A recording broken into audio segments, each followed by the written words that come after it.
Alors, je ne savais pas si j'allais pouvoir faire une intervention aujourd'hui. Je remercie Dieu que je sois en mesure de le faire. Vous savez, quand je vous ai parlé d'Agboville hier, je ne suis pas rentré dans les détails, mais j'ai présenté les enjeux, pourquoi Agboville. Mais avant d'arriver à cela, au Mali, évidemment, nous sommes, il y a beaucoup de choses à dire, mais comme je l'ai dit, je vais certainement, après la fête qui, par la grâce de Dieu, ce sera après-demain, on pourra faire un retour en arrière sur un certain nombre d'éléments. Pour le moment, le Mali est sur le bon chemin. Et j'ai vu que, après, vous savez, quand Keïta dit qu'il est établi par Dieu, je vous en prie, détestez-moi, je m'en fous. Haïssez-moi, je m'en fous. Insultez-moi, je m'en fous. Parce que je sais que j'ai une mission qui est plus noble que votre rancune personnelle. J'ai une mission qui est plus noble que votre appréhension, votre médiocrité et votre malhonnêteté à reconnaître ce qui est vrai ou faux. Donc je m'en fous absolument de ceux qui pensent autre chose. Parce que j'ai une mission qui est plus noble. La question d'Ousmane Sonko, rappelez-vous, il a fallu que je dise hier, ou du moins, il a fallu que le président Faye dise dans sa première déclaration qu'il a l'intention de travailler pour le retour des 3 pays de l'AES au sein de la CEDEAO. Ce qui en réalité, ça n'engage que lui. C'est un président. Ce n'est pas parce qu'il est dans le parti politique PASTEF d'Ousmane Sonko, il était le secrétaire général, ce n'est pas parce qu'il est avec Ousmane Sonko que forcément, lui et Ousmane Sonko doivent être d'accord sur tous les éléments. Lui et Ousmane Sonko ne sont pas forcément obligés d'être d'accord. Et d'ailleurs, c'est ça qui fait le dynamisme d'une relation humaine. Si tout le monde est d'accord sur la même chose, la vie serait fade, amorphe. Elle serait nuisible. Elle serait nonchalante. La diversité d'opinions permet la vitalité dans toute relation. Et Ousmane Sonko, la première fois qu'il a parlé d'Assimi Goïta, où il a rendu hommage à Assimi Goïta, il demandait à Assimi Goïta de rester digne dans la posture qu'il a choisie. Et quand vous regardez le discours de victoire de Faye, qui dit qu'il veut ramener Assimi et ses 2 frères d'âme au sein de la CEDEAO, vous comprenez tout de suite qu'ils n'ont pas la même vision. Mais est-ce que cela veut dire que ces 2 hommes qui ne peuvent pas travailler ensemble? Non. Si ces 2 hommes-là étaient diamétralement opposés surtout, ces 2 hommes-là ne seraient jamais membres du même parti politique. Ousmane président, Faye secrétaire général. Non. Ils peuvent ne pas être d'accord sur un certain nombre de choses, mais ils sont d'accord sur l'essentiel. Le fait de ne pas être d'accord sur telle ou telle chose ne veut pas dire qu'ils sont forcément ennemis. Dans l'entretien qu'ils auront, ou quand ils auront à aborder ce sujet, lui en tant que président, Ousmane en tant que premier ministre, ils vont forcément trouver un terrain d'entente, ils vont forcément s'entendre. C'est pourquoi, si vous avez bien remarqué, lui qui a dit qu'il veut que nos États retournent au sein de la CEDEAO, il a pris le temps de souhaiter que nos États soient représentés à son investiture. Et lors de cette investiture, il n'a jamais mentionné, parce qu'il y a eu deux discours de ce monsieur. Il y a le discours de la victoire et il y a eu le discours de l'investiture. Le discours de la victoire n'est pas en tant que tel un discours officiel. C'est le discours d'un candidat qui est supposé être élu. Donc c'est un individu qui parle. Mais le discours de la prestation de serment, là c'est le président de la République du Sénégal qui parle. Voilà pourquoi je vous ai dit hier, il y a une dichotomie, il y a une distinction, il y a une différence entre les deux discours. Le discours du candidat qui est pressenti être vainqueur des élections, donc il ne parle qu'à son nom et au nom de son parti, au nom du projet qu'il a présenté, mais il ne parle pas au nom du peuple sénégalais et non au nom de l'État du Sénégal, parce qu'il n'a pas prêté serment en tant que tel. Maintenant qu'il a prêté serment, le discours de la prestation de serment, il parle au nom du peuple sénégalais, au nom de l'État du Sénégal. Et la différence, vous la comprenez? Voilà. Donc, quand il a parlé officiellement au nom du Sénégal et du peuple sénégalais, de l'État sénégalais, il n'a jamais dit dans ce discours-là qu'il souhaite que le Mali, le Niger, le Burkina reviennent au sein de la CEDEAO. Donc, l'homme, le candidat qui a gagné, ça a été une erreur de sa part. Il a compris que c'était pas ça. Et pendant son discours d'investiture officiel, au nom du peuple sénégalais, de l'État sénégalais, il n'a jamais mentionné cela. Alors, vous allez voir que les gens vont essayer d'interpréter, les gens vont essayer d'analyser, les gens vont essayer de faire, mais ne tombez pas dans le jeu. Ça ne marchera pas. Ne vous laissez pas berner, ça ne marchera pas. Ne vous laissez pas berner, ça ne marchera pas. Parce que les gens vont essayer d'utiliser cet élément-là contre le monsieur, contre Ousmane et Faye, et dire qu'ils ne sont pas d'accord. Ce petit discours de victoire, les gens vont essayer de s'appuyer là-dessus pour sortir toutes sortes de narratifs, essayant de retourner les uns contre les autres. C'est ce qu'ils avaient essayé de faire avec la dame, la Mimi Touré ou bien quoi là. Bon, ils sont allés, ils ont discuté, je crois qu'ils se sont entendus, mais ça on ne va pas revenir là-dessus, ça regarde le peuple sénégalais. Nous, ce qui nous regarde, c'est comment le gouvernement va agir et mettre en application son projet pour lequel il a été plébiscité. Alors donc, je reviens. À Beauville, j'ai dit que Beauville n'était pas un choix fortuit. Et vous avez vu qu'à Beauville, il y a eu des éléments clés dans l'intervention du président Laurent Gbagbo. Des éléments clés, des éléments essentiels. On ne va pas revenir sur la symbolique du choix d'Agboville, mais que tous les observateurs de la scène politique ivoirienne se souviennent de l'histoire d'Agboville. Qu'est-ce qu'Agboville a fait dans l'histoire de la Côte d'Ivoire? Ils comprendront aisément que le choix d'Agboville n'était pas un choix fortuit. Maintenant, c'est à Beauville encore que Laurent Gbagbo a dit ouvertement devant le monde son admiration pour Assimi Goïta. Beaucoup de gens sont passés à côté, hein?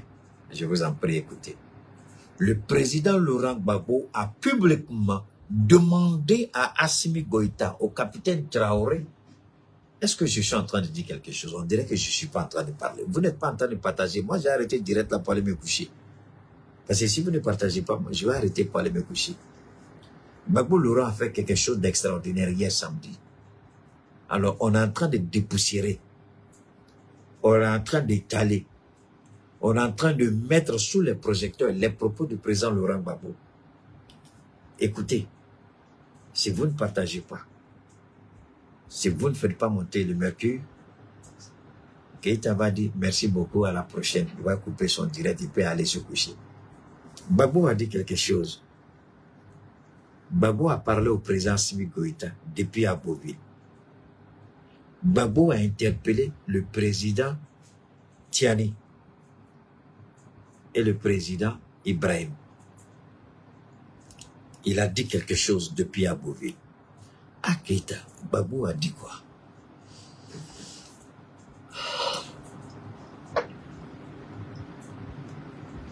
Vous êtes là? Ok. Babou a dit quoi? Babou a parlé ou il a parlé? Attends, bon, qu'est-ce qu'il a dit? Président Babou, il faut parler ici. Où est ça, où est ça, où est ça? Oh là là, ne soyez pas pressés, hein? Je vais vous faire écouter Laurent. Voilà, c'est ici. Écoutez, on va écouter ensemble. Hein? On va écouter le président Babou.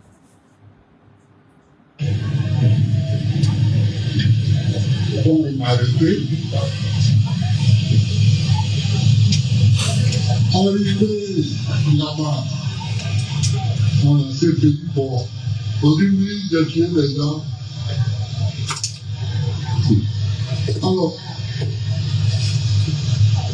tant que je n'étais pas passé au tribunal,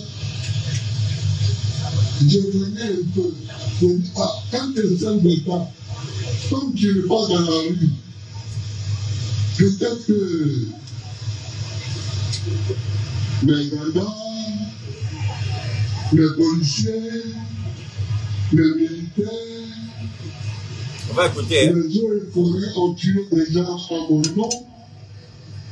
Et puis je ne suis pas au courant. Donc on va voir.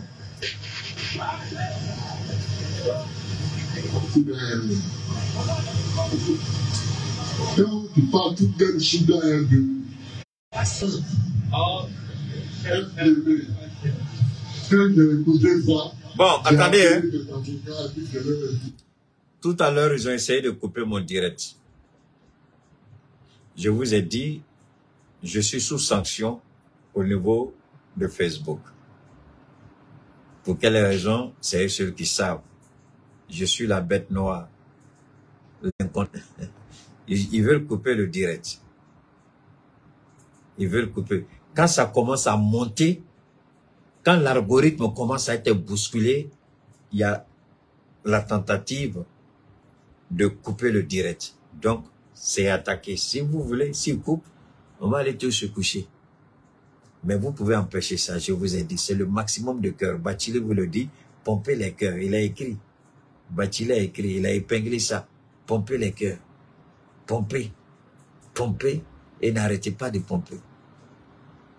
Partagez jusqu'à ce que vous soyez incapable de partager. Ça là, ils ne veulent pas savoir. Parce qu'ils savent qu'il y a des éléments, quand Keïta commence à décortiquer, ça n'a rien à voir avec ce que vous entendez ailleurs. Ici, c'est la crème des crèmes. C'est le haut de gamme, c'est le dernier cri. Après, ici, il n'y a plus rien. Donc, écoutez, je vous en prie. On va continuer.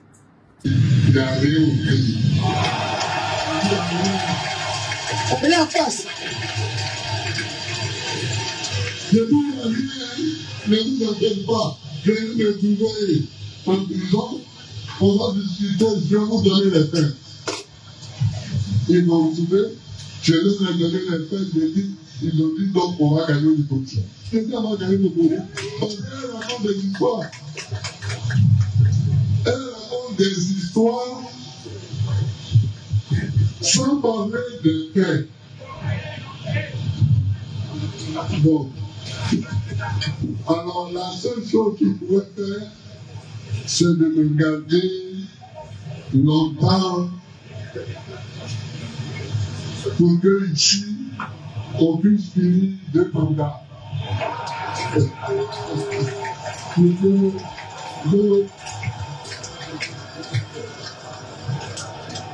La justice même ne se réunissait pas toujours. On a commencé. On va écouter. On a arrêté en 2011. 2011 après. On a commencé le procès en 2016. J'étais là-bas comme ça. Il fallait faire le temps, il fallait le garder. Il fallait ça, c'est pas grave. Mais on va faire le procès, on va aller jusqu'au bout.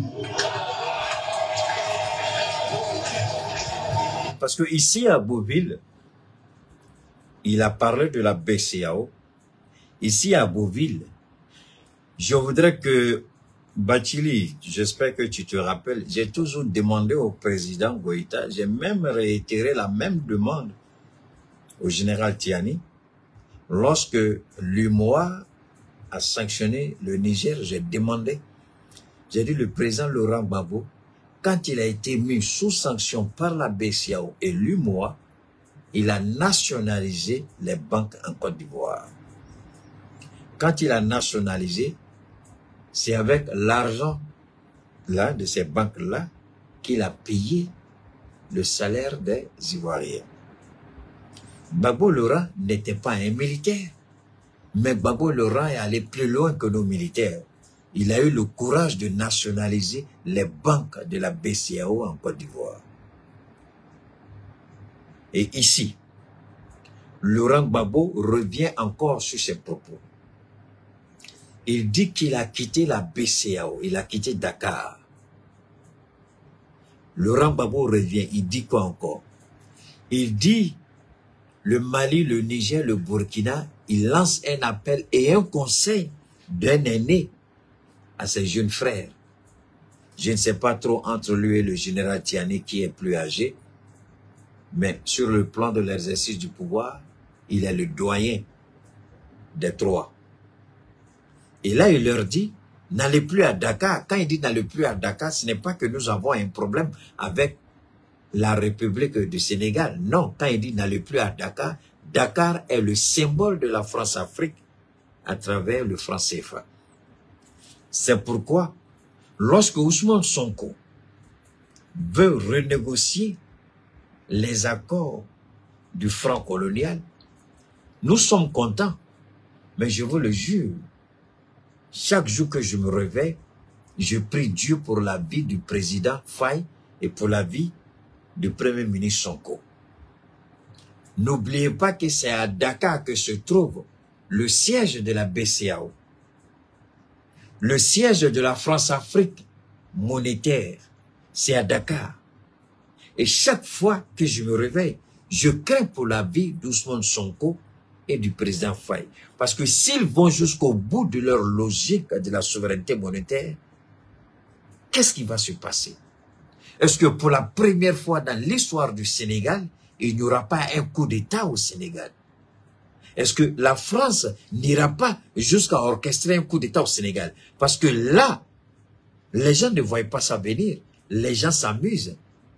Si le Sénégal dit non au franc CFA, c'est terminé. Il n'y a plus d'écho, il n'y a plus rien. C'est terminé. La Côte d'Ivoire ne peut rien. Alors, les enjeux aujourd'hui au Sénégal sont plus énormes que quand le Mali décide de quitter, ou le Niger décide de partir, ou le Burkina. Le Sénégal, c'est plus dangereux. Ce n'est pas tout. La France a une base militaire bien installée. Et je vais vous dire, le conseil que je vais donner à Ousmane Sonko et à Faye, c'est d'abord d'arrêter de sous-traiter les renseignements militaires, les renseignements, je dirais peut-être civils,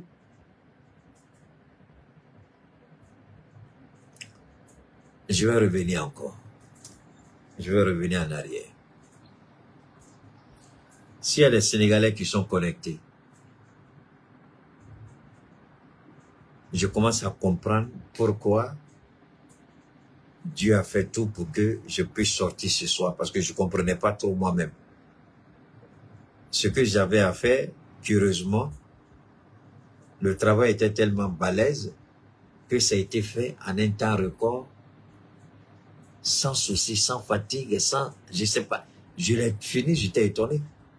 Parce que quand j'ai vu, c'était, je vais être honnête, je ne pouvais pas finir et puis sortir. Mais j'ai fini.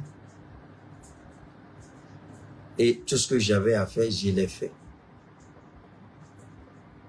Des heures avant même que je puisse. J'ai dit, bon, Gbagbo a parlé de CFA, on va parler du CFA. Mais en réalité, Gbagbo n'est qu'un élément, un catalyseur C'est maintenant que je vous parle que je comprends. Parce que très souvent, quand je vous parle de certaines choses, ne croyez pas que on s'assoit, je m'assois et puis je prépare, je prends un bic, je commence à griffonner les choses, je sors et puis je vais vous parler. Non. C'est dans le feu de l'action souvent que je reçois, moi, en ce qui me concerne, ma révélation. C'est là que je comprends que Gbagbo Laurent n'a été que l'élément de départ, mais la finalité. Je pensais que c'était encore l'AES qui était la finalité, mais je me rends compte que ce n'est pas l'AES, c'est plutôt Ousmane Sonko et le président Faye. C'est maintenant que je parle et puis je reçois cette requête. C'est eux qui sont plus en danger qu'Assimi Goïta, que le capitaine Traoré ou le général Tiani. C'est eux qui sont menacés aujourd'hui. Mais la menace, elle est encore souterraine. La France est en train de préparer quelque chose de façon souterraine. C'est pourquoi quand Keïta sort, quelqu'un aime le dire, la bête noire de l'Occident, la bête noire de la France-Afrique, c'est Keïta. Moi, j'aime bien ma chérie Nathalie quand elle parle beaucoup. Souvent, elle touche certaines réalités. Il y a un véritable danger qui est là. Le Sénégal n'a jamais connu de coup d'État militaire. Mais il y a une probabilité que le mandat du président Faye soit perturbé. Si le Sénégal ne se lève pas pour faire un, comme le peuple malien a fait un avec Assimi Goïta et la transition, comme le peuple burkinabé a fait un avec le capitaine Traoré et la transition, comme le peuple nigérien a fait un avec le général Tiani et la transition. Si le peuple du Sénégal ne se lève pas pour devenir un avec le président Sonko et le président de la République Faye, pour ne pas frustrer les uns et les autres, si le peuple sénégalais, je reprends, ne se lève pas pour devenir un avec le premier ministre Sonko, pour devenir un avec le président Faye, je vous jure qu'il y aura un coup d'État au Sénégal. S'il y a quelqu'un qui croit qu'il est bien assis, fondamentalement bien assis, et qui est dans le secret des cieux, mieux que moi, que ce que je reçois, que c'est un jeu, je vous en prie. Même Christ Yapi n'est pas dans cette révélation. Il est petit ici.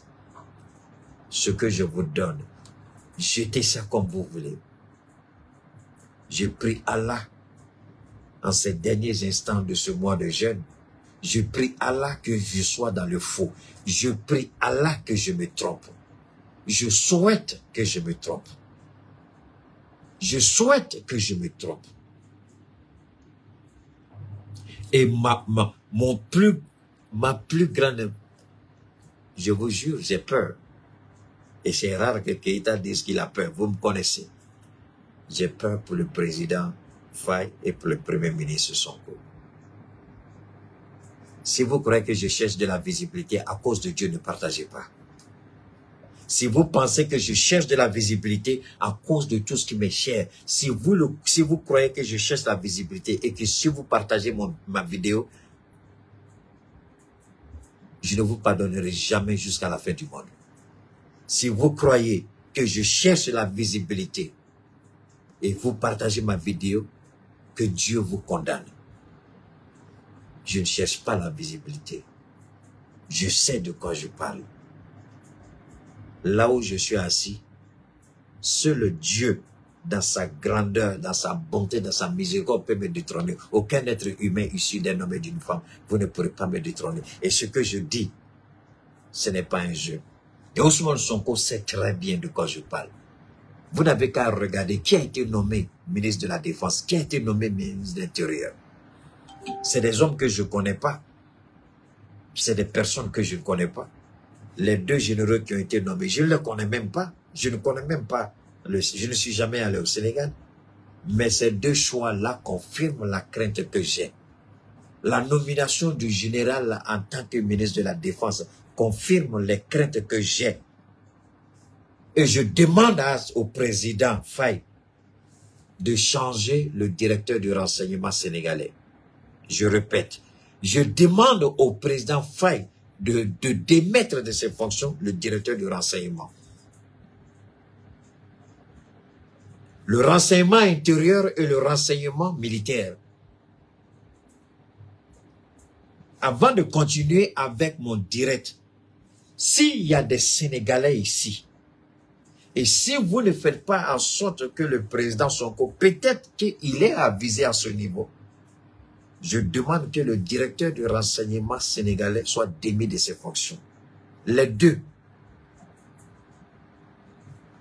Il y a, dans le monde du renseignement, il y a beaucoup de types de renseignements, mais il y a trois généralement que moi je connais. Le renseignement militaire, le renseignement, je peux dire civil, et il y a un autre renseignement qui est rattaché à la présidence. Et en général, le renseignement qui est rattaché à la présidence fait la coordination entre le renseignement qui est géré par le ministère de l'Intérieur et le renseignement qui est géré par le ministère comme on appelle ça, de la Défense. Donc, il y en a même qui se donnent le plaisir d'avoir un service de renseignement au niveau de la primature. Ça, c'est inacceptable.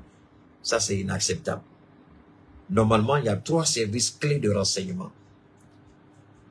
Le ministère de l'Intérieur, le ministère de la Défense et la présidence. En réalité, le renseignement de la présidence sert de coordination entre le ministère de l'Intérieur, le renseignement du ministère de l'Intérieur et le renseignement du ministère de la Défense. C'est à ce niveau que c'est le ministère, enfin le renseignement de la présidence fait le tri, la collecte, la vérification et remonte l'information au niveau de la cellule de crise, ce qu'on appelle le Conseil de sécurité, le Conseil national de sécurité. Tous les pays du monde ont leur propre Conseil national de sécurité. Et le Conseil national de sécurité est présidé par le président de la République. Alors, l'information, le renseignement militaire, le renseignement au niveau du ministère de l'Intérieur, il y a la collecte des données au niveau de la présidence. Donc, ce sont ces différentes données qui sont remontées au niveau du Conseil national de la sécurité. Et c'est à cela que le président est briefé sur les menaces imminentes contre l'État. Alors aujourd'hui, en ce qui concerne le Sénégal, je demande au président Sonko de démettre l'ancien directeur général du renseignement au niveau du ministère de l'Intérieur et du ministère de la Défense et de la présidence. Et celui qui est chargé de collecter les informations au niveau du Conseil national de sécurité. Il faut démettre toutes ces personnes-là de leurs fonctions et reprendre en main le renseignement au niveau du Sénégal. Et arrêter de sous-traiter le renseignement et avec la CIA et avec la DGSE. Parce que tant que la DGSE sera impliquée dans le renseignement sénégalais, les coups d'État seront prévisibles au Sénégal. Il y aura un coup d'État forcé. Parce que aujourd'hui, vous croyez qu'il n'y a pas un service de renseignement? Les Américains sont au Sénégal. Et aujourd'hui, la plus grande crainte de l'Union européenne au niveau de la pêche. Parce que le Sénégal veut renégocier tous ces secteurs-là, la pêche. Et la pêche, c'est la famine en Europe. L'Europe vient voler les poissons au large de Dakar.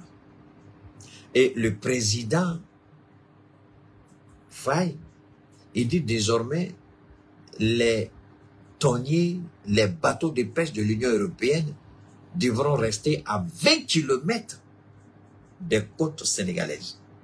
20 km. Ça va poser un problème à l'Union européenne, qui donnait l'argent gratuitement à Macky Sall, qui empochait. Cet argent n'a jamais servi les pêcheurs sénégalais.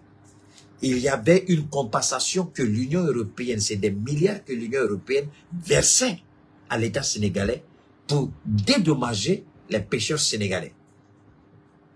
Parce que les bateaux de l'Union européenne venaient pêcher au large même des côtes sénégalaises. Mais où est parti cet argent? Macky Sall, où est parti cet argent? que Macky Sall justifie cet argent. Je vous ai dit que quand vous ne voulez pas faire quelque chose et Dieu vous incite à sortir, vous n'êtes plus maître de ce que vous dites. C'est Dieu lui-même qui vous conseille. C'est Dieu lui-même qui met ces choses-là dans votre bouche et dans votre esprit. Et puis vous devenez un canal pour les véhiculer. Que quelqu'un vienne s'arrêter de non, on n'est pas dans non. Nous, on est assis posé et puis on parle. Et personne ne peut. Je dis toujours, dans ce domaine-là, je suis bon. On ne peut pas me damer le pied ici. Parce que je suis établi par Allah subhanahu wa ta'ala lui-même. Ce que vous croyez, je m'en fous. Que vous ne croyez pas, je m'en fous. Vous n'avez qu'à regarder ce qui sort de ma bouche. Si c'est comparable à ce que vous entendez, woyo waya, à côté, venez. Je suis attaqué, ça je le sais, le direct est attaqué. C'est pourquoi vous devrez redoubler d'efforts par les pouces bleus et les cœurs pour sécuriser le direct. Je continue. L'Union européenne déversait de l'argent depuis des dizaines d'années à Macky Sall. Où est parti cet argent? C'est des milliards de nos francs qui ont été déversés dans les caisses de l'État. Personne n'a vu. Les Sénégalais, j'ai entendu des pêcheurs sénégalais qui aujourd'hui vivent dans la disette, dans la précarité la plus absolue. Il dit c'est ce qui explique que beaucoup de jeunes gens sénégalais aujourd'hui s'embarquent dans des embarcations de fortune pour tenter de traverser la Méditerranée pour aller en Europe. Les Européens ont du mal à comprendre. Toutes ces subventions, tout cet argent qu'ils donnent de gauche à droite, on ne voit pas l'impact de leur investissement direct sur la vie de ces jeunes gens-là. Parce que on a des élites voleurs, crasseux, corrompus, tels que Macky Sall, sa famille, toutes ces cliques et ces claques qui ont pillé et volé l'argent du Sénégal. Ce n'est pas tout. Le franc CFA dont parle Laurent Gbagbo, il dit ce n'est pas bon. Aujourd'hui, le risque d'un soulèvement, si vous croyez que Ousmane Sonko, Premier ministre, va s'asseoir confortablement dans son fauteuil de Premier ministre et ne pas connaître les soubresauts, ne pas connaître les tumultudes, les violences, c'est que vous n'avez rien compris encore de la politique occidentale qui a tendance à vouloir nous déstabiliser. Ousmane Sonko sait, c'est pas qu'il est assis dans un fauteuil éjectable, non. Il sait que sa vie désormais, Ousmane Sonko, il a décidé désormais de sacrifier sa vie pour la cause du Sénégal. Parce que quand ils vont commencer les réformes, je vous jure que vous allez voir la France activer ses réseaux au Sénégal. Parce que Macky a laissé le temps à plein d'ONG venir s'installer au Sénégal. Le Mali a commencé à décapiter les ONG de déstabilisation. Le Mali a commencé, Assimi Goïta a commencé à démembrer, démanteler et chasser tous les déstabilisateurs tapis dans l'ombre des ONG. Dieu seul sait combien d'ONG vivent au Sénégal. Au Mali, il y a au total 37 000 ONG. Vous avez bien compris. 37 000 ONG. Et sur les 37 000, il n'y a seulement qu'une petite poignée qui sont régularisées, c'est-à-dire qui vivent selon la législation malienne. Donc, plus de 30 et quelques mille, je peux dire, sur les 37 000, il y a encore 37 000 qui exercent illégalement au Mali. Il a dit tout récemment au Mali, le gouvernement malien a bloqué une aide soi-disant de près de 60 millions d'euros, à peu près 4 milliards de nos francs. Et il regarde à quoi va servir ces 4 milliards de nos francs. Il se rend compte que l'ONG en question exerce illégalement au Mali et a des ramifications avec les chefs terroristes qui déstabilisent le nord du Mali. Et l'argent là venait où? Venait de l'Union européenne. Les 60 millions d'euros. Le Mali a dit non et le Mali a refusé. Aujourd'hui, je demande à Ousmane Sonko, nous aujourd'hui, on a une expertise là-dedans. On est bien doué aujourd'hui. Et on sait comment démanteler ces réseaux. Sinon, comment le Mali peut savoir qu'il y a plus de 37 000 ONG au Mali? Je dis bien, je n'ai pas de 37, je n'ai pas de 3500. Je dis 37 000 ONG au Mali. 37 000 ONG. On va faire quoi avec ça? Comment un pays comme ça, avec tous ces éléments-là, 37 000 ONG, vous croyez que le Mali va s'en sortir? Le Mali va aller où avec ça? Alors quand les gens sortent et puis disent organiser élection, mais les 37 000 ONG tapés dans l'ombre sont prêts à pistonner et sortir, pousser des jeunes gens avec des miettes qu'on va leur donner de protester et de contester. Mais ils ont compris qu'il y a des gens au Mali, pas seulement le président Assimi Goïta, pas seulement le ministre de la Défense Sadio Kamara, pas seulement le ministre de l'administration territoriale, le colonel Abdoulaye Maïga, pas seulement le premier ministre Choguel Kokala Maïga, pas seulement le ministre des Affaires étrangères ou le président de CNT, mais il y a encore des gens au Mali, en l'occurrence, en première ligne, Cheikh Oumar Keïta. Ils savent que quand nous, on est saisis de leurs activités, on sort avec une violence que vous ne pouvez imaginer. Et le gouvernement malien, on donne la possibilité, on donne à l'État du Mali la force de frapper ces ONG-là et de les extirper, les jeter hors de notre territoire. Nous donnons les armes à l'État pour les foutre dehors. Et Cheikh Oumar Keïta fait partie de ceux qui donnent les armes à l'État du Mali pour foutre dehors tous les fauteurs de troupes. Ils le savent, c'est pourquoi ils nous attaquent au quotidien dans nos interventions. C'est pourquoi, une fois de plus, c'est pourquoi, deux fois de plus, c'est pourquoi, trois fois de plus, peuple du Sénégal, je vous en prie, parlez à Ousmane Sonko au présent Faye. Il y a encore des jours sombres qui arrivent au Sénégal. Je ne suis pas alarmiste, je suis réaliste. Parce qu'ils vont toucher aux intérêts, aux fruits défendus. La France-Afrique, le berceau de la France-Afrique, c'est le Sénégal, c'est le Gabon. Pourquoi le procès de Ali Bongo jusqu'à aujourd'hui ne peut aller quelque part? Qui vous croyez qui a appelé pour dire arrêtez-moi ce cinéma? C'est la France-Afrique. Pourquoi Ouattara ne peut pas se passer de Macron, qui a financé à hauteur de 1000 milliards ce soi-disant métro d'Abidjan? Et jusqu'à la date d'aujourd'hui, on n'a pas encore vu le bout du tunnel. On ne sait pas à quoi ça avance. Mais 1000 milliards ont été donnés. Où est parti tout cet argent?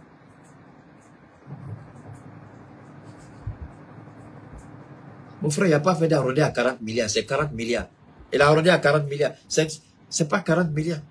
C'est plus que ça même d'ailleurs. Ça, c'est ce qu'on nous a dit officiellement. Et ce qu'on n'a pas dit officiellement. Est-ce qu'on peut savoir? Hein? Ça, c'est ce qu'on a vu. C'est ce que l'État a saisi.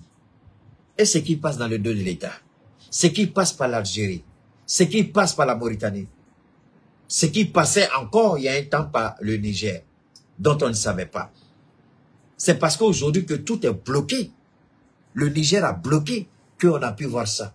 Et ce qui passe par l'Algérie et qu'on n'arrive pas à voir, c'est pas plus de 40 milliards. C'est plus que ça. C'est plus que ça. Ils financent pour que notre pays soit déstabilisé. Mais alors, où se trouve la banque centrale de l'UMOA?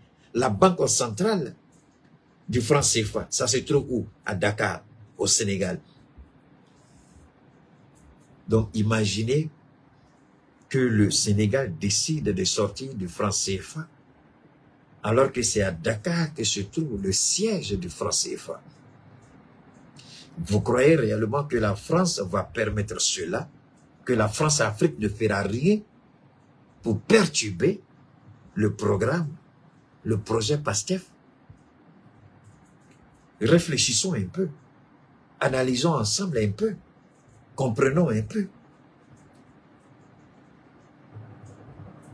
Vous croyez réellement qu'ils ne vont pas, qu'ils vont rester bras croisés, regarder le président Faye et le premier ministre Sonko réaliser leurs projets pour le bien-être du peuple sénégalais sans que la France ne se lève? Pourquoi croyez-vous que dès le premier jour, pendant la prestation de serment du président Faye, la Banque mondiale négociait déjà un premier rendez-vous avec le président? Pourquoi? Je vous l'ai dit hier.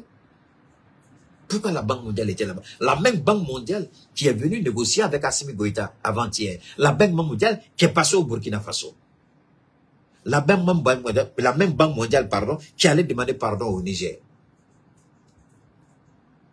On nous dit que nous sommes pauvres, mais on est incapable de nous laisser tranquilles. Mais pourquoi dans notre pauvreté, vous insistez à nous donner crédit? Vous insistez à, selon vous, être budgétaire, aide au développement. Alors qu'on vous dit qu'on n'a plus besoin de tout ça. Mais vous êtes toujours dans notre dos. Ma chérie, je t'aime pas.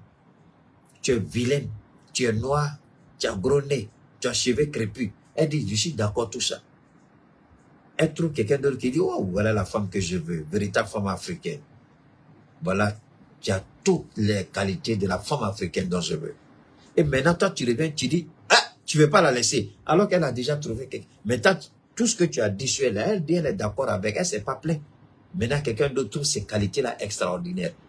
Et dès que tu vois ça, tu deviens fou. Tu ne peux pas. Maintenant, là, tu vas dormir derrière la clôture. Toujours, c'est toi qui deviens, on dirait, perroquet. Tu tisses ton cou seulement pour voir. Elle est assise, elle est en train de boiter avec son nouveau un chouchou qui est là, qui a déjà payé la dot, qui va la prendre pour la déposer chez lui. Maintenant, toi, tu es là. Dans la journée, tu es couché, tu es caché derrière les arbres, sous le soleil, dans la poussière. Tu regardes la porte qui va rentrer, qui va sortir. Elle a déjà fini avec toi. Elle a tourné le chapitre, mais tu es incapable de la laisser.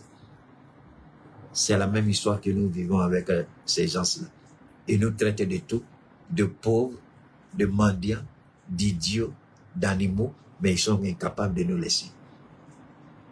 Comme l'a dit un pêcheur sénégalais, vous ne voulez pas nos enfants chez vous, mais vous voulez nos poissons dans vos assiettes. Voilà la réalité. Vous ne voulez pas voir des Nigériens chez vous, mais vous voulez le courant du Niger chez vous. Vous ne voulez pas voir des Maliens, des Burkinabés, des Ivoiriens chez vous, mais vous voulez notre café, notre cacao, notre pétrole, notre gaz. Vous voulez, nous, notre richesse naturelle chez vous. Quelle contradiction.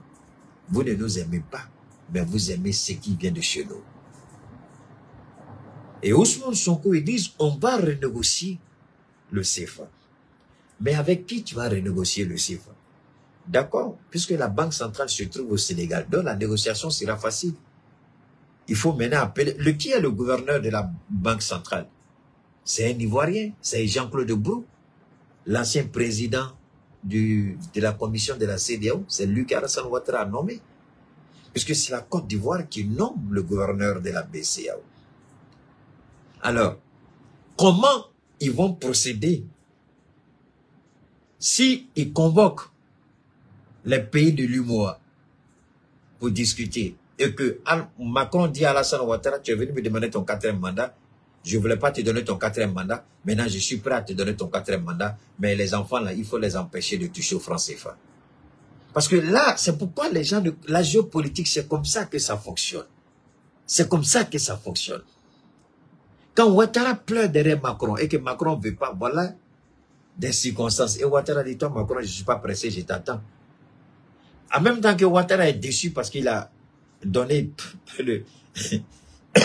excusez-moi, il a donné près de 7 millions d'euros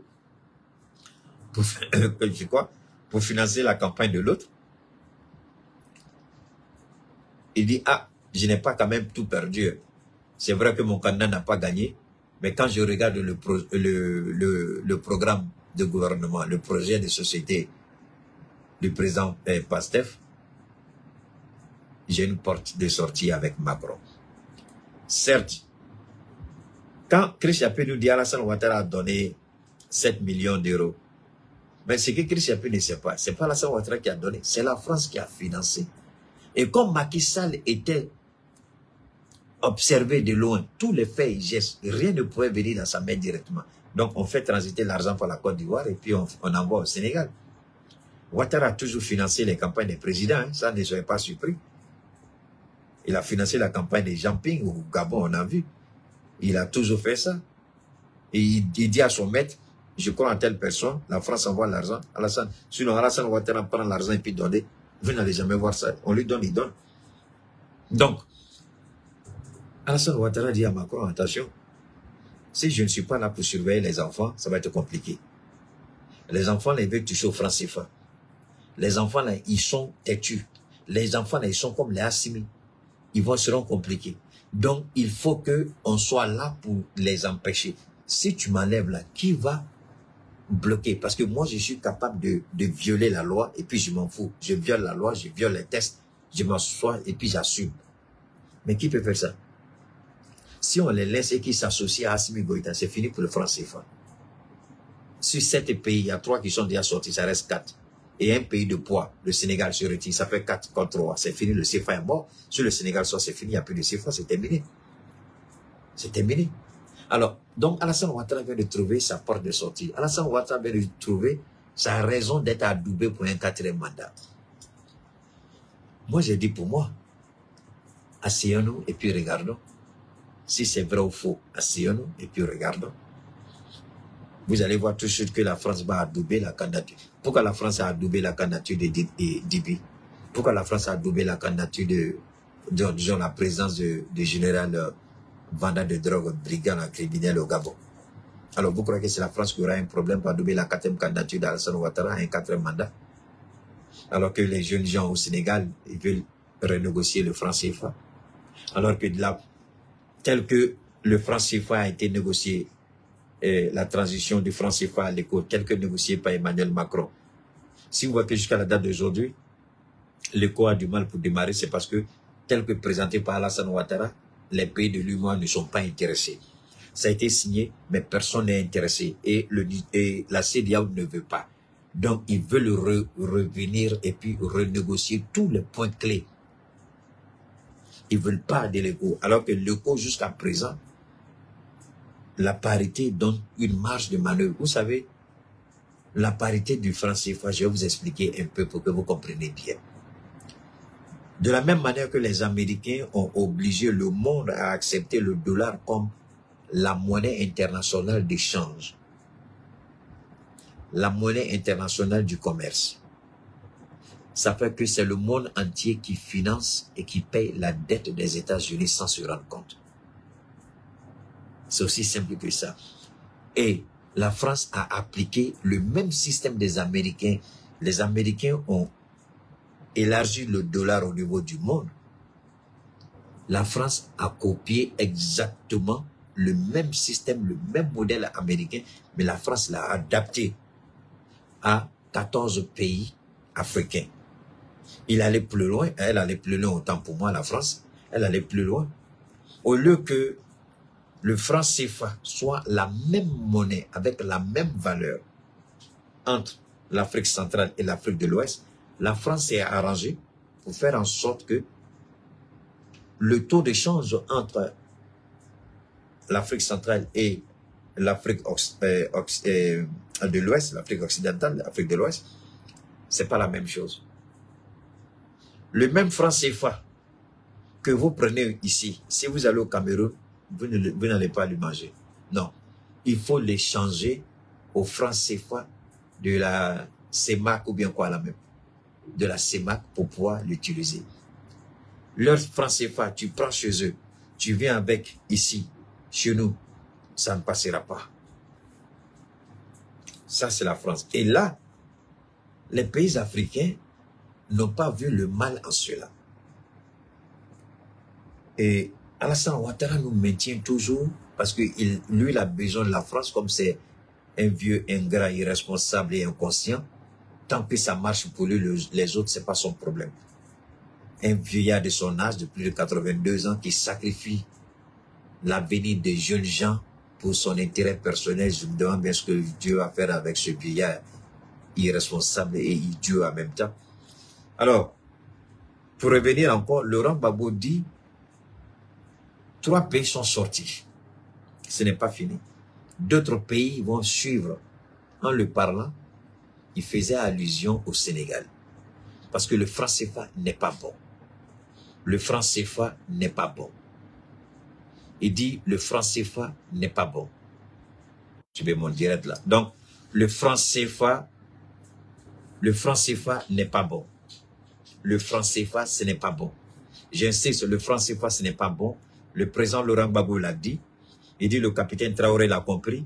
Le général Tiani l'a compris. Assimi Goïta l'a compris. Et aujourd'hui, Dieu merci, le président du Sénégal l'a compris parce que le projet PASTEF remet en cause le franc CFA. Alors là où nous, on s'inquiète, moi, je suis vent debout, je me bats pour la sortie de nos États du franc CFA. Aujourd'hui, je sais que la France, il n'y a pas. C'est-à-dire, je ne vois même pas comment la France peut passer pour venir nous dérouter ou nous déstabiliser au Mali, au Burkina ou au Niger.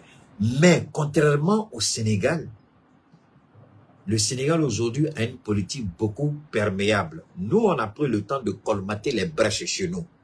On a pris le temps de fermer les brèches chez nous. On a pris le temps d'asseoir la politique nationale de nos différentes transitions chez nous. Même le Niger, qui est le dernier en date, a pris le temps de bien colmater dans tous les cas.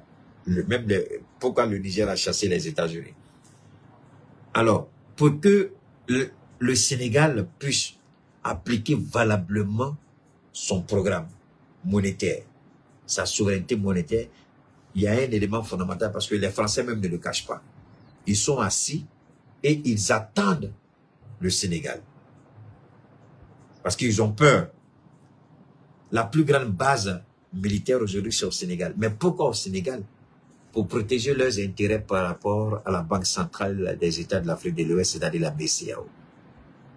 Vous croyez que l'armée française est au Sénégal, pourquoi? C'est pour préserver les intérêts français, des entreprises françaises et de l'investissement français. Et la BCEAO est la machine répressive néocoloniale de la France pour dominer et assujettir les États. Donc, l'armée française à Dakar veille à ce que la BCEAO fonctionne conformément aux diligences de l'Élysée. Pour que Ousmane Sonko, pour que le président Faye réussisse son programme, il faut d'abord se débarrasser de l'armée française à Dakar. Il faut demander le départ coordonné de l'armée française de Dakar. Tant que l'armée française va rester à Dakar, s'ils veulent entreprendre les réformes économiques et les réformes monétaires pour la souveraineté monétaire du Sénégal, je ne donne pas cher la peau du gouvernement Faye. Ils seront tous liquidés par la France. Ils vont tout de suite susciter 2 ou 3 véreux, officiers ou sous-officiers, leur donner l'argent tout de suite. Ils vont... Ils sont en train d'attaquer mon direct. Les gens n'aiment pas ça. Ils sont en train d'attaquer le direct, c'est pas grave. Donc, ils vont tout de suite pousser des gens, des petits militaires crasseux, idiots, irresponsables, des vendus. Ils vont les pousser dessus. Ils sont en train de nous attaquer. Je crois qu'Alassane Ouattara, là, ils sont énervés maintenant. C'est la partie qu'ils n'ont pas envie d'entendre. Le coup d'État, ils n'ont pas envie d'entendre ça. C'est pourquoi je vous demande pardon. Faites remonter cette intervention au niveau de Sonko, au niveau du président Diomaye Faye. Faites remonter cette intervention sur toutes les plateformes des réseaux sociaux. Parce qu'aujourd'hui, les gens pensent que ce sera une chose facile pour Ousmane Sonko et le président Faye. Je vous jure que la France les tient à l'œil et la France les observe. La France va manipuler des jeunes officiers pour se débarrasser de ces deux hommes-là. Avant de toucher à la réforme du franc CFA, il faut d'abord dénoncer la coopération militaire avec la France. Il faut d'abord se débarrasser de la France. Il faut d'abord se débarrasser de la France. Si l'armée française reste au Sénégal et qu'ils veulent entamer, c'est ce qui a tué le président Compaoré, je dis Compaoré et Sankara et les autres présidents. Les Américains sont au Sénégal. Il faut les expulser du Sénégal. Il faut expulser les Américains du Sénégal. Il faut expulser comment on appelle ça, les Américains et les Français. Il faut les expulser. Et je ne sais pas s'il y a une base de l'Union européenne au Sénégal, il faut les faire partir. C'est après cela qu'il faut s'attaquer. Parce que moi, je souhaite d'abord que les gens règlent la question militaire avec la France et les États-Unis avant de s'attaquer à la question monétaire. Si jamais ils se croient, parce qu'on a la démocratie sénégalaise, on est ceci, mon ami, vous vous blaguez. Vous vous blaguez. Vous avez affaire à des criminels qui ne pensent qu'à leurs intérêts. Si vous voulez vous attaquer à la question monétaire, au contrat, sans d'abord chercher à demander à la France de partir, et vous allez renégocier la présence française et américaine au Sénégal. Avant toute chose, attaquez-vous d'abord à cela. Et ça, c'est un. Il faut demander le départ, j'insiste, il faut demander le départ de l'armée française du Sénégal. Deuxièmement, il faut demander le départ de l'armée américaine du Sénégal. Troisièmement, il faut arrêter la coopération des échanges en matière de renseignement. Il faut liquider tous les directeurs des différents renseignements qui sont là. Quand je dis liquider, c'est les renvoyer. Que ce soit le renseignement militaire, que ce soit au niveau du ministère de l'Intérieur, que ce soit au niveau du Conseil national de sécurité au Sénégal, que ce soit au niveau de la présence. Il faut renouveler la tête de ces différentes structures du renseignement au Sénégal. Il faut commencer à récupérer d'abord la souveraineté sur le renseignement. Si vous vous amusez à vouloir faire quelque chose sans d'abord gérer le renseignement, comme tout bon Africain, la communication, c'est pas leur problème. Ils finissent de tout mélanger sans sommeil. Ils pensent que la...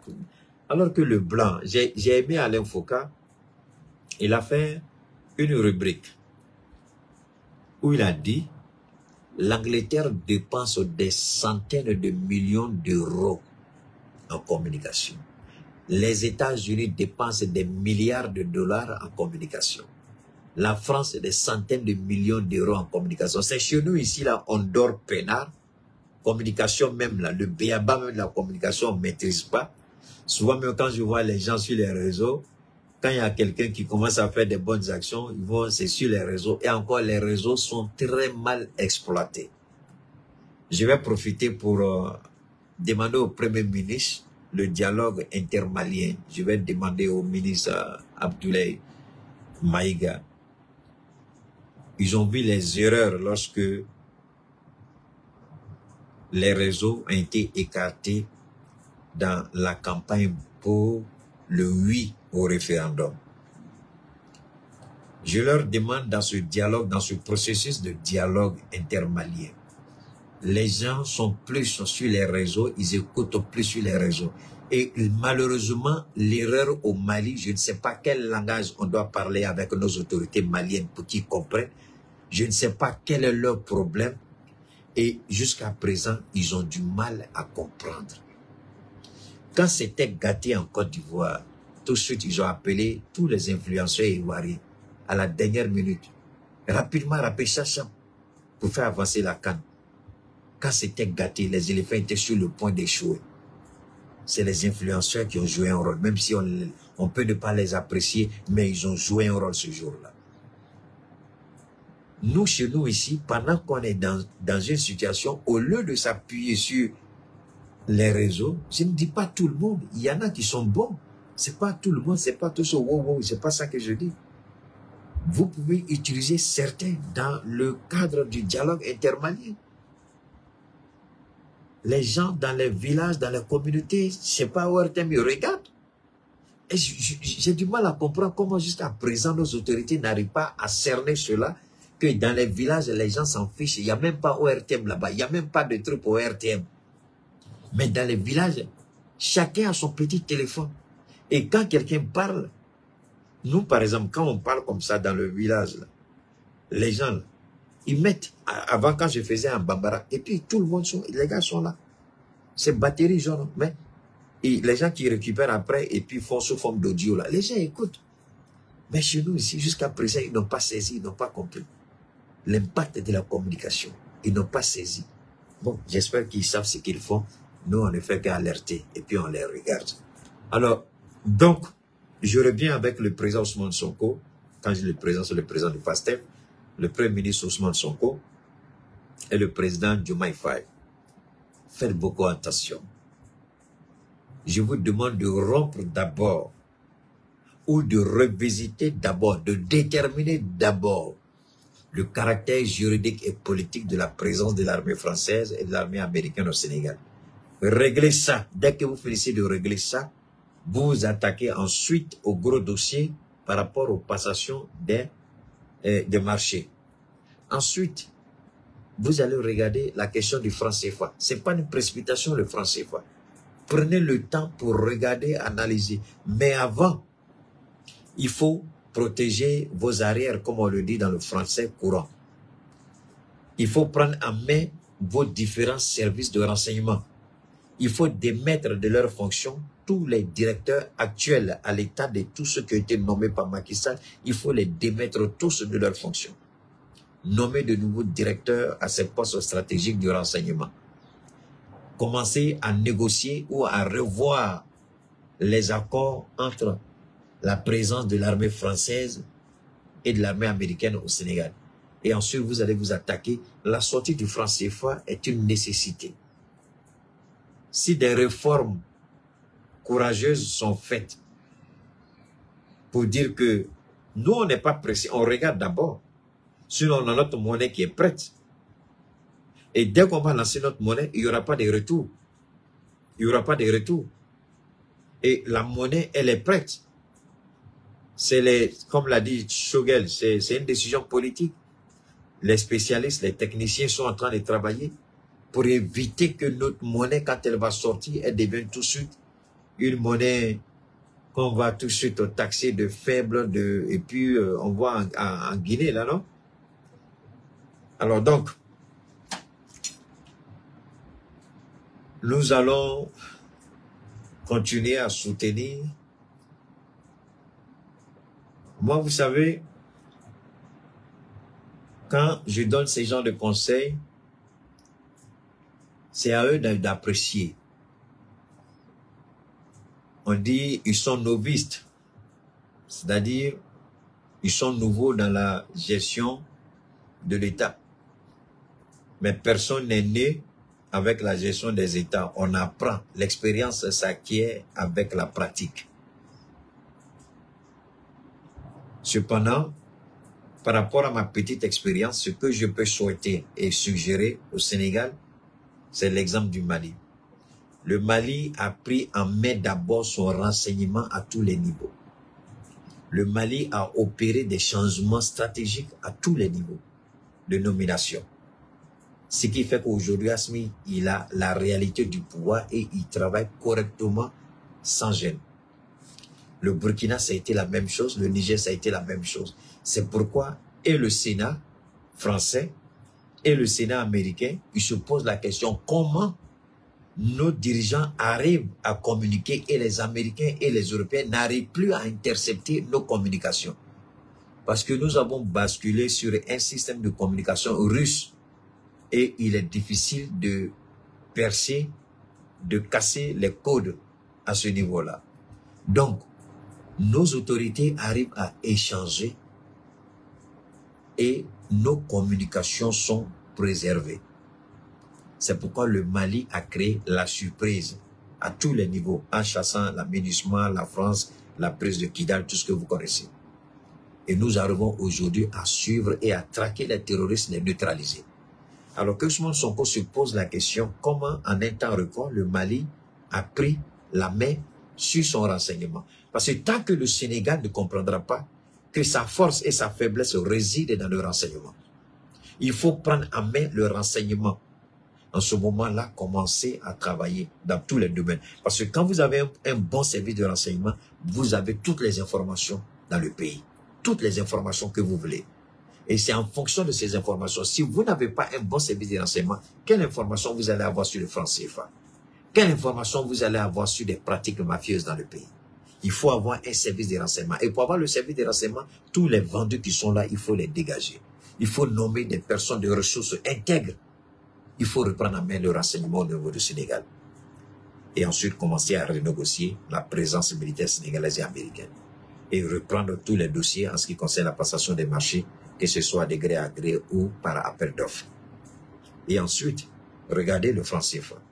Nous, aujourd'hui, le franc CFA ne nous est pas profitable. Pourquoi? Parce que le franc CFA est devenu aujourd'hui une arme non seulement de domination, une arme coloniale, mais une arme encore d'oppression et de répression. On l'a vu avec le Burkina, on l'a vu avec le Niger, on l'a vu avec le Mali. Donc, on a tiré les leçons et on veut sortir pour avoir notre propre monnaie et compétir sur le marché international. Alors, si le Sénégal veut faire autant, il appartient au Sénégal. Nous ne disons pas que nous sortons, nous appelons le Sénégal. Nous ne voulons pas le Sénégal au sein de l'AES. Non, je le dis aujourd'hui, pour le moment, que le Sénégal d'abord gère ses problèmes. Parce que aujourd'hui, là, nous, dans nos pays, pour entrer dans l'AES, on ne veut pas un pays qui est occupé par une présence militaire étrangère. Tant qu'il y a une présence militaire étrangère dans ton pays, tu ne peux pas être membre de l'AES. Ça, au moins, c'est une réalité. C'est pourquoi quand les gens disent « Ah, le Togo, le Sénégal », j'ai dit « Mais est-ce que vous-même vous connaissez ?» Il y a des conditions d'adhésion. Et les conditions d'adhésion, c'est la souveraineté pleine et entière. Est-ce qu'il y a une base militaire au Mali? Est-ce qu'il y a une base militaire étrangère au Mali, au Tchad et Safroulay? Au Niger, au Burkina? Non. Non. S'il y a une base militaire qui doit être installée un jour dans le Sahel, ce sera sur l'accord des 3 pays qui seront d'accord. Donc pour le moment, si tu fais partie de l'AES, il ne doit avoir aucune base militaire d'un État étranger sur ton sol. Si tel est le cas, tu ne peux pas rentrer au sein de l'AES. Donc c'est pourquoi je dis que le Sénégal ne peut pas. Et on n'est pas prêt à accepter le Sénégal parce que le Sénégal, il faut que le Sénégal revoie d'abord sa coopération militaire avec... Parce que le Niger a réitéré, hein. Le Niger a réitéré, ce sera le mot de la fin, partagez, je vous en prie, je sais qu'on a été sérieusement attaqué. Vous pouvez retrouver l'intervention de Laurent Gbagbo un peu plus tard. Ici, par exemple, quand vous regardez, je vais vous amener ici rapidement, le Niger, où est le Niger là? Je vais vous faire écouter. Voilà. Le Niger a réitéré encore sa demande. Communiqué. Le gouvernement de la République du Niger porte à la connaissance de l'opinion nationale et internationale que les 12, 13 et 14 mars 2024, ses représentants, sous l'autorité de son Excellence, M. Ali Mohamed Lamine Zen, Premier ministre. Bon, ici, le Niger réitère encore. Et cette fois-ci, le Niger allait beaucoup plus loin. Le Niger a rompu toute forme de relation de coopération militaire avec les États-Unis. Donc, plus rien. Non, on ne veut pas. Alors, aujourd'hui, c'est un peu ça. Nous sommes en train de travailler dans une forme de souveraineté. Et notre souveraineté, elle est pleine et entière. On ne veut pas une souveraineté à moitié, une souveraineté à moitié. C'est-à-dire, vous avez une souveraineté sécuritaire, politique, administrative, territoriale, mais vous n'avez pas une sécurité monétaire. Il y a un problème, il y a un sérieux problème. Alors, aujourd'hui, lorsque le Sénégal va commencer les négociations sur le franc CFA, vous croyez qu'Alassane Ouattara va rester en retrait? Et tout le souhait d'Alassane Ouattara, c'est que le Sénégal commence les négociations sur le franc CFA pour que lui, sa 4e candidature soit adoubée par Macron et que lui, il jette les bâtons dans les roues du président Faye pour l'empêcher de procéder aux réformes. Et ils vont utiliser, certainement, ils vont utiliser tous les moyens pour faire en sorte que le président Faye et son premier ministre peut-être même se retrouvent à couteau tiré. Il y a une possibilité. Mais à ce niveau-là, moi, je n'ai pas peur. Il appartient à Faye. Parce que peut-être qu'on ne connaît pas aussi cela en l'homme. L'homme, il est déterminé, il est engagé, il est un homme de principe. Il est un homme de principe et je fais absolument confiance. Je sais qu'au moment venu, les gens vont s'activer, ils vont les mensonges, essayer de manipuler. Mais je crois qu'il va rester serein. Et puis c'est le Sénégal qui gagne. Dans tous les cas, s'il réussit cette mission noble, c'est le Sénégal. Et rien n'est impossible. Sonko a dit quelque chose et le président Faye a repris. Il dit, les élites africaines sont complexés. Eux, ils sont décomplexés. Ça veut dire beaucoup de choses. J'ai l'habitude de vous dire, nos responsables, pas chez nous ici au Mali, pas dans l'AES, mais que très souvent, on a des responsables africains zélés et complexés. Devant le petit blanc, ils ont peur. Devant le petit blanc, ils sont complexés, ils ont honte, ils sont gênés, ils se font tout petits. C'est ça qui est là. Eux disent qu'ils ne sont pas complexés, ils sont décomplexés. Et ils vont déconstruire tout ce qui n'est pas dans l'intérêt du peuple sénégalais. Alors, on se retrouvera, Inch'Allah, avec le produit d'Amsa, je vous en prie. Je sais que beaucoup de gens sont impatients pour recevoir leurs produits. Je voudrais aussi vous dire que comme nous rentrons dans la dernière phase du mois de jeûne avec un point de chute, la fête pour le Ramadan, soyez un peu tolérants. En cette période de fête, généralement, les livraisons sont un peu lentes. Alors, les dernières commandes, j'ai fait moi-même expert sur moi. J'ai évité de procéder à la livraison, les dernières commandes, je veux dire, pour éviter que vos produits traînent entre les mains des services concernés et puis mettre le produit en contact avec un environnement hostile au regard du fait que c'est un produit que vous allez consommer, c'est un risque que j'ai pas voulu prendre. Donc, j'ai voulu attendre après la fête, procéder aux différentes livraisons, pour que vous puissiez avoir vos produits sereinement. J'ai pas envie de donner vos produits et puis ça va être bloqué quelque part, ça va traîner et puis quelque chose que vous allez consommer, c'est un multiple. Bon, j'ai pas voulu faire ça. Donc, j'ai pris sur moi la responsabilité de les préserver. Juste après, je vais procéder aux différentes livraisons pour que vous puissiez avoir vos différents produits et puis suivre les posologies qui s'ensuivent. Okay? Maintenant, pour les nouvelles commandes qui ne sont pas encore ceux qui ont aussi pris des informations, aujourd'hui encore, j'ai été confronté à cette dure réalité. Les gens viennent vers moi, mais ils viennent pas de façon honnête et sincère. Je vous en prie, quand vous venez vers nous, venez avec la certitude que vous connaissez exactement ce que vous voulez. Vous avez un besoin précis. Vous nous exposez vos besoins précis. Nous, on vous donne les orientations précises. Parce que maintenant, il y a quelqu'un qui m'a fait la remarque et dit, il faut proposer, et je trouve qu'il a raison, il faut proposer à ceux qui sont intéressés, même si c'est en Afrique, les livraisons par DHL. Qu'il faut proposer, parce qu'avant, les propositions qu'on faisait, c'était les livraisons par voie routière. Donc, désormais, on va vous proposer les 3 options. OK? DHL standard, DHL express et puis livraison routière, terrestre, c'est-à-dire par la voie routière, c'est tout. On reste en contact, le Damsa il est de bonne qualité, surtout pour ce mois de jeûne là, qui va finir. Vous aurez beaucoup besoin du Damsa pour récupérer. Vous aurez besoin du Damsa pour récupérer, parce que ça a été, pour certaines personnes ça a été difficile, pour d'autres ça n'a pas été, mais c'est Dieu qui fait grâce. Donc on est ensemble. Je souhaite à tous les musulmans du monde, aux uns et aux autres, une très bonne fête de Ramadan. Et je souhaite aussi à ceux qui sont en train de jeûner, ceux qui n'ont pas pu, que Dieu facilite les années à venir. Alors je souhaite pour les uns et les autres une très bonne fin de mois de jeûne et que les prières, les bénédictions soient agréées par l'Éternel Allah. Que ceux qui nous ont quittés pendant ce mois saint, qu'ils reposent en paix. Ceux qui sont encore en état de santé dégradée, que Dieu leur accorde sa faveur et qu'ils puissent retrouver le rétablissement prompt et rapide de leur, n'est-ce pas, de leur état de santé. Donc, on garde le contact. Ce n'est qu'un au revoir. C'est pas un adieu, Inch'Allah. Ce n'est que demain. Demain, le temps. Vous connaissez le champion Gausso aussi, je ne lui consacre pas demain, c'est compliqué. Donc, et puis, on garde le contact. Merci infiniment et je voudrais terminer. Il y a une de nos followers là qui vient de me faire un geste.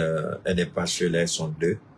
Aujourd'hui, il y a 2 dames sécurées, ce sont les dames seulement qui m'ont soutenu. Elles m'ont fait un geste éminemment important. Vraiment, je ne sais pas comment dire merci à ces dames-là. Infiniment merci, que le Seigneur Allah vous le rende au centuple. Merci pour le geste, je l'ai apprécié à sa juste valeur. Merci infiniment. On garde le contact, Inch'Allah. Que Dieu nous pardonne, qu'il nous guide, qu'il nous oriente. Vive les États de l'AES, vive le Sénégal, pour que vive le panafricanisme vrai et véritable, et que chaque Africain puisse se retrouver dans ce nouvel ordre mondial, dans la plénitude de notre souveraineté véritablement retrouvée. Santé, prospérité, longévité, bonheur à toutes et à tous. Salam alaikum wa rahmatullahi wa barakatuh. À très bientôt, Inch'Allah.